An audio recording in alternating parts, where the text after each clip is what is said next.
તમે મને કહો કે આખા ભારતની અંદર અને વિશ્વની અંદર આ કોરોના કયા દેશમાંથી આવ્યો? બોલો, ક્યાંથી આવ્યો બેનો? કોરોના ચાઇનાથી આવ્યો. માનો છો ને તમે બધા? તમે અહીંયા હજારોની સંખ્યામાં બેઠા છો,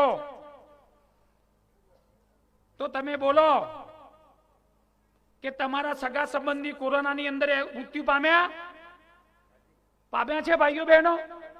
હજારો લોકો આપણા વચ્ચેથી વિદાય લીધી હતી. કેમ? એકને કોરોના કારણે. તો આ બધા શું અમે ચાઇના ગેતા? ચાઇના ગેતા? બધા મરી ગયા, બધા ચાઇના ગેતા?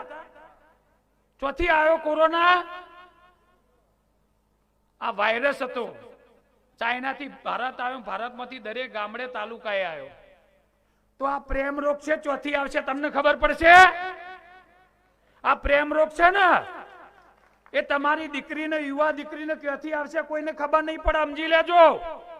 મોબાઈલમાંથી આવશે, બસ સ્ટેન્ડથી આવશે, ટ્યુશનમાંથી આવશે, અભ્યાસ કરતી અહીંથી આવશે, પાડોશમાંથી આવશે.